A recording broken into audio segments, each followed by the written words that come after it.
Hello friends. आज की class में स्टार्ट करते हैं हम इनकैप्सुलेशन। किस तरीके से इनकैप्सुलेशन यूज़ किया जा सकता है ओप्स में।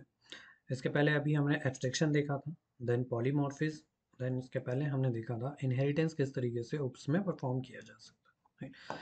एक कॉन्सेप्ट होता है इनकैप्सुलेशन जो कि सेम ओप्स के अंदर हम यूज़ कर सकते हैं। तो इनकैप्सुलेशन जनरली डेटा हाइडिंग के लिए हम यूज़ करते हैं, डेटा की सिक्योरिटी के लिए हम यूज़ करते हैं। Encapsulation binds all data, instance variables and methods into a single unit. Advantages की बात करें तो डेटा को हाइड कर सकते हैं या डेटा को सिक्योर करने के लिए ऑब्वियसली डेटा को जब हम हाइड कर रहे होंगे तो सिक्योरिटी बढ़ जाती है। जो भी मेंबर्स होते हैं क्लास के वो या तो पब्लिक हो सकते हैं, मेंबर्स मीन्स कोई वेरिएबल हो सकता है या कोई मेथड हो सकती है, तो वो या तो पब्लिक हो सकते हैं, प्राइवेट हो सकते हैं या प्रोटेक्टेड हो सकता है। Public means accessible from outside the class.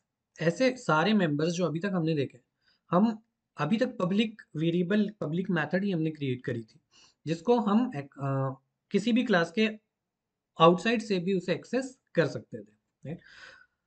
Private member means accessible with in a class, means ऐसे वेरिएबल जब हम चाहते हैं कि यदि किसी क्लास के अंदर हमने कोई मेथड बनाई बट हम चाहते हैं कि वो मेथड सिर्फ पर्टिकुलर उस क्लास में ही एक्सेसिबल होनी चाहिए, उस क्लास के बाहर उस मेथड का एक्सेस नहीं होना चाहिए, then we create that method into private method. तो हम उसे क्या बना देते हैं, प्राइवेट मेथड क्रिएट कर देंगे उसे। एक होती है protected. Protected means accessible with in the class and सब क्लास, मीन्स क्लास में एक्सेस होगी और उसकी जो भी चाइल्ड क्लास हम इनहेरिट करेंगे उसके थ्रू एक्सेसिबल हो सकती है। एक रूल है, we can access private members from outside the class, means हमने यदि किसी मेंबर को मीन्स वेरिएबल या फिर मेथड को प्राइवेट कर दिया तो आउटसाइड द क्लास हम कॉल कर सकते हैं। ये थोड़ी सी फ्लेक्सिबिलिटी है हमारे पास। तो दो तरीके हैं, या तो नेम मैंगलिंग मेथड के थ्रू। नेम मैंगलिंग का मीन्स होता है वाया क्लास नेम हम उस प्राइवेट मेंबर को कॉल कर सकते हैं, या फिर उसी क्लास में हम एक पब्लिक मेथड बनाएं और उसके थ्रू हम प्राइवेट मेंबर को कॉल कर सकते हैं, राइट। तो प्रैक्टिकली इंप्लीमेंट कर कर देखते हैं कि किस तरीके से ये यूज करी जा सकती है।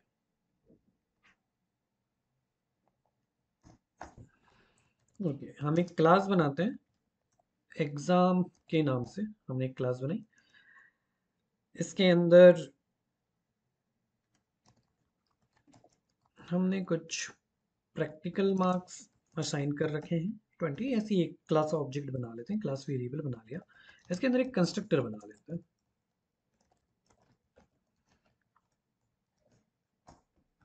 कंस्ट्रक्टर के अंदर हम दो पैरामीटर ले लेते हैं, first one is name and second one is roll number, right. तो सेल्फ डॉट नेम के अंदर नेम ऑब्जेक्ट की वैल्यू स्टोर कर लेते हैं, then self dot roll number equals to roll की वैल्यू स्टोर कर लेते हैं। एक मेथड डिक्लेयर करते हैं, ऑब्वियसली एग्जाम है तो रिजल्ट शो करेंगे। रिजल्ट शो करने के लिए सेम सेल्फ मेथड डिक्लेयर कर रहे हैं तो सेल्फ पैरामीटर पास करते हैं। यहाँ पर भी हम चाहे तो दो ऑब्जेक्ट की वैल्यू ले सकते हैं। हम यहाँ पर दो वेरिएबल एट्रीब्यूट ले लेते हैं। हम लेते हैं name and marks. Okay, name हम ऑलरेडी ले चुके हैं तो आई थिंक यहाँ पर नेम लेने की जरूरत नहीं है। इसको थोड़ा सा चेंज कर देते हैं, हम यहाँ पर ब्रांच यूज कर लेते हैं।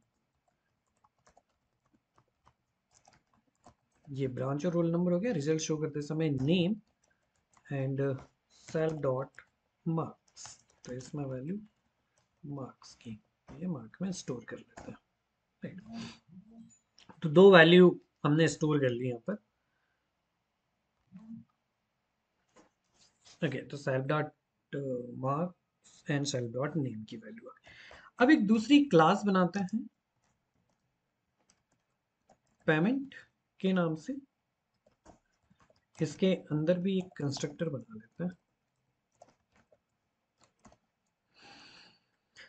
चलिए, एक एग्जाम क्लास थी जिसके अंदर एक नॉर्मल मेथड के थ्रू हमने बनाया हुआ है, जिसके अंदर ना ही कोई प्राइवेट वेरिएबल है, ना मेंबर है, ना पब्लिक। सारे के सारे मेंबर्स जो हैं वो क्या है, पब्लिक मेंबर्स। अब हम एक मेथड बनाते हैं, यदि हम किसी पेमेंट किसी पर्टिकुलर वेबसाइट के थ्रू जाते हैं, कोई प्रोडक्ट परचेज करते हैं, तो हमें प्रोडक्ट का पेमेंट करना होता है, तो हम एक पेमेंट नाम की क्लास हमने बनाई। तो ऑब्वियसली यहाँ पर हमें कस्टमर की एक आईडी चाहिए, किस कस्टमर के थ्रू वो प्रोडक्ट परचेज हो रहा है, प्रोडक्ट की एक आईडी चाहिए, और टोटल प्राइस चाहिए कि उस प्रोडक्ट का क्या प्राइस है। तो self dot customer ID store कर लेते हैं हम। तो ये होगी पब्लिक इंस्टेंस। हम क्रिएट करते हैं एक और सेल्फ डॉट प्रोडक्ट आईडी है, तो P R under score I D, और then self dot price equals to price की वैल्यू, राइट। तो इसको हम डिक्लेयर करते हैं एज अ पब्लिक। अब अगर हमने बात करें कि डिफॉल्ट में जब हम डिक्लेयर करते हैं तो वो पब्लिक ही होता है, तो किसी भी इंस्टेंस वेरिएबल को, मीन्स क्लास वेरिएबल को या क्लास मेंबर्स को हम प्राइवेट या प्रोटेक्टेड किस तरीके से कर सकते हैं। तो प्रोटेक्टेड क्रिएट करने के लिए कोई अलग से कीवर्ड नहीं है, किसी भी मेंबर के आगे हम लगा देते हैं single under score. Single under score का मीन्स होता है कि वो मेंबर अब क्या बन चुका है, प्रोटेक्टेड मेंबर, राइट। अगर हमें किसी मेंबर को प्राइवेट बनाना हो तो हम यूज करते हैं डबल अंडर स्कोर का, self dot double under score, तो ये क्या बन जाएगा, आप प्राइवेट मेंबर, राइट। डिफॉल्ट में जो हम डिक्लेयर करते हैं वो सारे के सारे होते हैं पब्लिक मेंबर्स, राइट। तो वेरिएबल है तो हम पब्लिक वेरिएबल कह सकते हैं। सेम यदि हम किसी मेथड को प्राइवेट या प्रोटेक्टेड डिक्लेयर करना चाहे तो हम उस मेथड के सामने भी क्या लगा देंगे, डिफाइन। हम मेथड पेमेंट है तो पे के नाम से एक मेथड डिक्लेयर करते हैं, तो this method will be protected private method. तो हम सिंपली प्रिंट करा देते हैं hello self dot customer ID, जो भी कस्टमर आईडी यूजर ने दी है, your total bill is self dot under score price.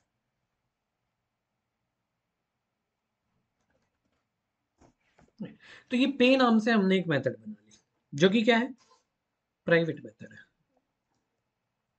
किस टाइप की मेथड बन जाएगी ये, प्राइवेट मेथड डिक्लेयर हो जाएगी। प्राइवेट मेंबर मीन्स मेथड है, और ये यदि हम बात करें प्राइवेट मेंबर की जगह हम इन्हें कह सकते हैं प्राइवेट वेरिएबल या प्राइवेट इंस्टेंस वेरिएबल या फिर लोकल, और सेम ये हो जाता है, राइट। तो इस तरीके से हम क्रिएट कर सकते हैं, ओके। अब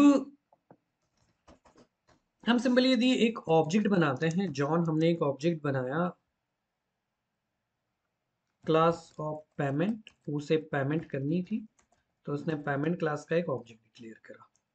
ऑब्वियसली पेमेंट क्लास का ऑब्जेक्ट जब डिक्लेयर होगा तो हमें कुछ ना कुछ पैरामीटर पास करने होंगे, customer ID, product ID and price. Customer ID हमने दे दी 123, प्रोडक्ट आईडी है 456, प्राइस हमने दिया 1000, राइट। तो अगर अभी हम रन करें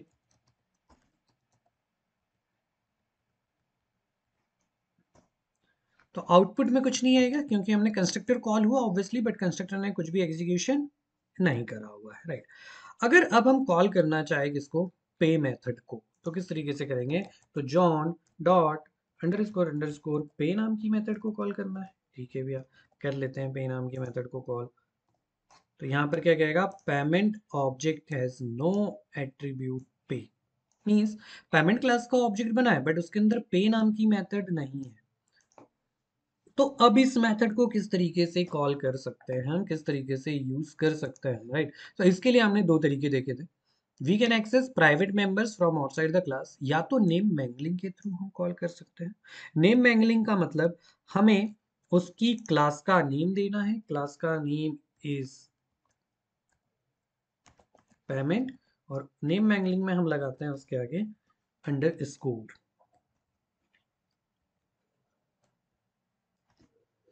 तो hello 123 your total bill is 1000, तो एक तो ये तरीका है, ये कहलाता है नेम मैंगलिंग। जब हम किसी प्राइवेट मेंबर्स को आउटसाइड द क्लास कॉल करना चाहे तो विद क्लास नेम हम उसे कॉल कर सकते हैं। या तो फिर एक तरीका हो सकता है कि हम डायरेक्टली किसी, जैसे प्राइस को हमें कॉल करना हो तो प्राइस हमने कॉल कर लिया ना, यहाँ पर हम देखें तो हमने एक प्राइवेट वेरिएबल को भी with the help of name mangling call कर लिया, राइट। या फिर हम इसे एक पब्लिक मेथड ही रहने देते तो हम ये कह सकते थे ना कि यदि हम मेथड को कॉल कर रहे हैं तो किसी मेथड के थ्रू, तो हमने लिखा था through public method to access private members, तो किसी भी प्राइवेट मेंबर को हम पब्लिक मेथड के थ्रू भी कॉल कर सकते हैं, राइट। तो इस तरीके से इनकैप्सुलेशन यूज करा जाता है पाइथन के अंदर। डेटा को यदि आपको हाइड कर कर रखना हो तो हम डेटा को हाइड कर कर रख सकते हैं, सिक्योर कर सकते हैं, सिक्योर कर कर रख सकते हैं कि किस तरीके से हम उसके एक्सेस को जनरली रिस्ट्रिक्ट करते हैं कि वो एक्सेस क्लास के बाहर भी होना चाहिए या नहीं होना चाहिए, राइट। तो इस तरीके से ये इनकैप्सुलेशन परफॉर्म किया जाता है। Okay, so thank you for today, happy good.